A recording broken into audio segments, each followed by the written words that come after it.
우울한 사람은 왜 우울증에서 못 벗어나는가? 왜 알고 있으면서도 못 벗어나는가? 우울증을 겪고 있지 않은 사람들은 우울증을 겪고 있는 사람들을 답답해합니다. 왜 그렇게 무기력하게 있느냐? 그렇게 우울하기만 해서 해결이 되느냐? 그렇게 답답해하는 것이죠. 그런데 평범한 사람들이 간과하는 것이 있습니다. 그들이 말하는 것을 우울한 사람들도 다 알고 있다는 사실입니다. 우울증을 겪고 있는 사람들도 이러면 안 된다는 것을 다 알고 있습니다. 이제 그만 생각하고 털고 일어나야 한다는 것도 다 알고 있고요. 알면서도 힘든 것입니다. 우울증이란 그런 것입니다. 왜 알면서도 벗어나지 못할까요?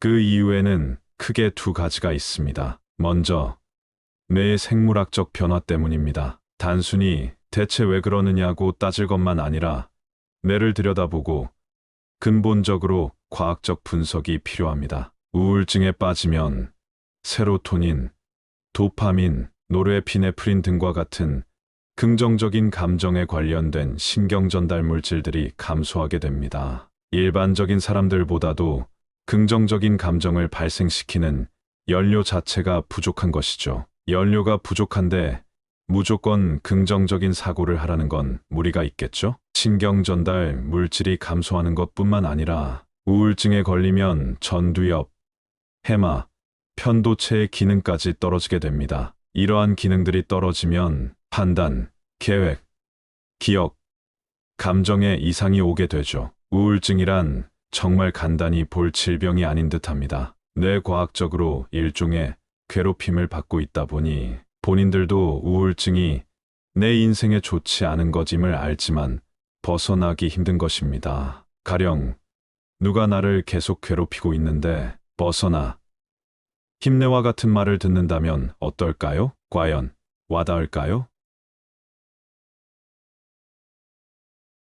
다음 이유로는 쉽게 말해 세계관이라고 할 수 있습니다. 세계관이란 풀이하자면 무엇일까요? 사람에 따라 이 세상이 꽃처럼 보이고 이러이러한 가치가 있고 이런저런 기승전결이 있는 등 세상을 바라보는 관점이라 할 수 있겠죠. 우울증에 걸리게 되면 이 세계관 전체가 비관적 상태로 변환하게 됩니다. 세상은 위험하고 사람들은 날 이해 못하고 나는 쓸모없고 아무것도 바뀌지 않을 것이다. 이런 이념들이 내 세계관에 자리 잡게 됩니다. 그런 사람에게 이제 우울증에서 벗어나라. 시간이 아깝지도 않느냐? 라고 조언해 본들 무슨 소용이 있을까요? 비관적 세계관에 젖어들게 되면 아무리 좋은 조언도 긍정적으로 받아들이기가 힘듭니다. 심지어 말하는 뉘앙스와 분위기가 상당히 긍정적이어도 통할까 말까인데 마치 가르치듯이 말한다면 비관적인 사람에게 먹힐까요? 더 안 되겠죠. 우울증은 비관적 세계관과 밀접한 관련이 있습니다. 따라서 본인이 우울해하기만 해서는 답이 없다라는 것을 알고 있으면서도 또 결국엔 어차피 의미 없다와 같이 비관적인 결론으로 귀결해버리기 일쑤입니다.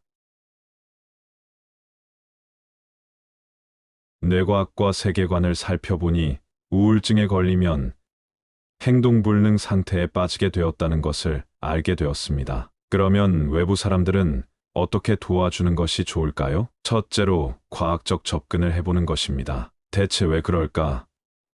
벗어나는 게 그리 어렵나? 라는 접근이 아닌 뇌가 아파서 그렇구나.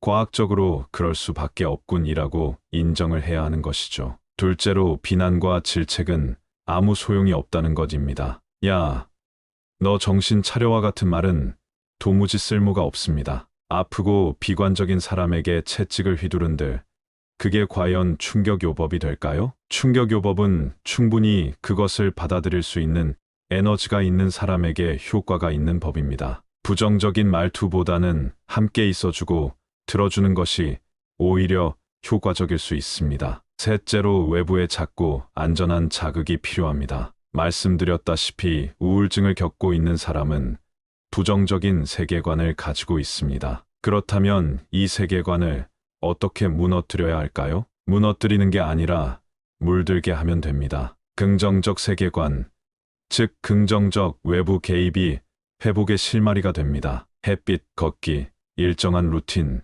치료제, 전문 상담과 같은 외부 개입은 자기만의 세계관에 갇혀 점점 그 세계관이 딱딱해지는 것을 회복시킬 수 있는 방법입니다.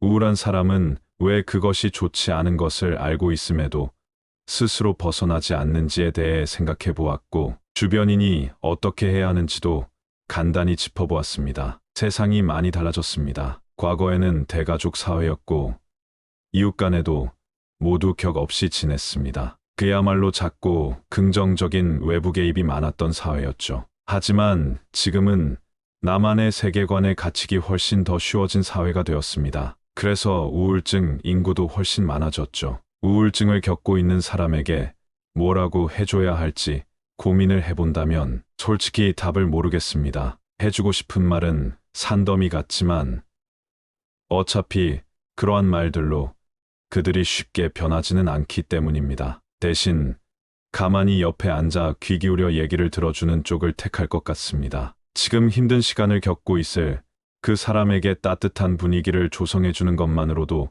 작은 도움이 될 테니까요. 그리고 책을 한 권 선물해 줄 듯합니다. 말씀드렸다시피 세계관을 다른 색깔로 물들게 해주는 것이 좋은데, 책은 작가의 세계관이 쏟아져 나온 산물이기 때문입니다. 책은 작가의 생각, 경험, 공상이 아주 긴 시간에 걸쳐 정제되어 나온 이야기들이 적혀 있는 것입니다. 나만의 세계관에 갇혀 있는 우울한 사람에게 그러지 말아라는 충고보다 오히려 긴 호흡으로 작가가 하고 싶은 말이나 스토리가 담겨 있는 책이 더 도움이 될 수 있습니다. 영상을 끝까지 봐주셔서 감사합니다. 우울증을 겪고 계신 분들도, 그런 분들을 보살피거나 함께 시간을 보내는 분들도 모두 가슴 설레는 순간들을 다시 맞이하시길 기원합니다. 고맙습니다.